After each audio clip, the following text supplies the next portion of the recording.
మీలో చాలా మందికి తెలుసు తుమ్మటేటి దగ్గర తుమ్మడిగట్టి బ్యారేజ్ నిర్మించి డాక్టర్ బిఆర్ అంబేద్కర్ ప్రాణహిత చేవెళ్ల ప్రాజెక్ట్ అనే పేరుతో 38,000 కోట్ల వ్యయంతో 16 లక్షల ఎకరాల ఆయకట్టుకి ఆనాటి కాంగ్రెస్ ప్రభుత్వం ఆనాటి గౌరవ ముఖ్యమంత్రి గారు డాక్టర్ స్వర్గీయ రాజశేఖర రెడ్డి గారు శంకుస్థాపన చేసి పనులు మొదలుపెట్టి కొంత పురోగతి కూడా సాధించడం జరిగింది. ఆ తర్వాత 2014లో తెలంగాణ ఏర్పడిన తర్వాత టీఆర్ఎస్ ప్రభుత్వం అధికారంలో వచ్చింది.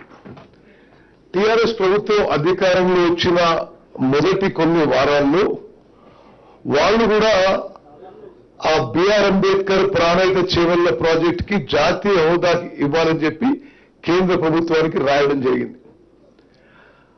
అయితే ఆ తర్వాత మరి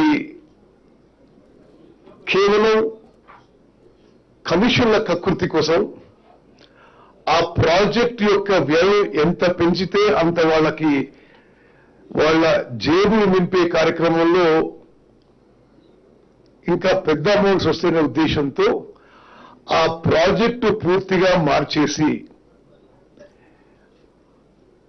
తుమ్మడిగట్టి దగ్గర కట్టాల్సిన బ్యారేజు ఒక్క లిఫ్ట్తో చిన్న లిఫ్ట్తో ఎల్లంపల్లికి నీళ్లు నింపే ఆ ప్రక్రియలో పూర్తిగా మార్పు చేసేసి మేడిగడ్డ దగ్గర 100 మీటర్ల హైట్ కి బ్యారేజ్ కట్టడానికి వాళ్ళు ప్రాజెక్టు రీడిజైన్ చేసి రీఇంజనీరింగ్ చేసుకుని పనులు మొదలుపెట్టారు. ఆ రోజు కూడా వాళ్ళు అన్నది ఏంటంటే మేడిగడ్డ దగ్గర 100 మీటర్ల హైట్ లో అదేవిధంగా తుమ్మడిగట్టి దగ్గర 148 మీటర్ల హైట్ తో 2 ప్రాజెక్టులు కడతాము అని వాళ్ళు ఇచ్చిన మాట.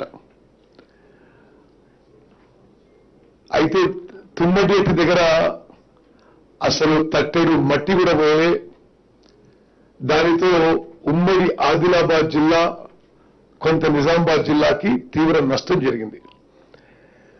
సరే వాళ్ళు ఆ మేడిగడ్డ బ్యారేజ్ పనులు మొదలుపెట్టడం, మేడిగడ్డ సుందిల్ల అన్నారం బ్యారేజ్ కట్టి 3 స్టేజ్ పంపింగ్ అండ్ లిఫ్టింగ్ ద్వారా ఎల్లంపల్లి నీళ్లు తీసుకొచ్చి మళ్ళీ పైకి నీళ్లు తీసుకొచ్చే వాళ్ళకు డిజైన్ చేశారు. వాళ్ళ హయాంలోనే వాళ్ళు అధికారంలో ఉన్నప్పుడే మేడిగడ్డ బ్యారేజ్ కూలిపోయింది.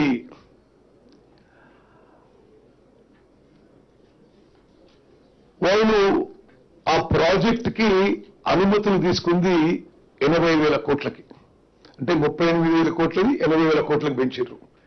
ఇప్పటికే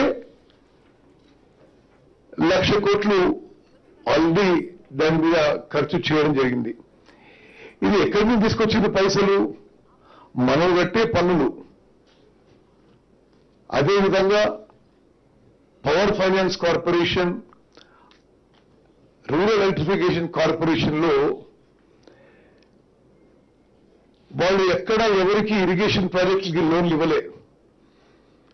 తెలంగాణ రాష్ట్రంలో costly high interest short term loans తీసుకొచ్చారు కాళేశ్వరం ప్రాజెక్టుకి. ఈ 3 బ్యారేజీలు కట్టారు. సరే వాళ్ళ హయాంలోనే డిజైన్ అయింది, వాళ్ళ హయాంలో నిర్మాణం జరిగింది, వాళ్ళ హయాంలోనే కూలిపోయింది. ఇది నిస్సందేహం, ఇది అందరికీ తెలిసిన విషయమే.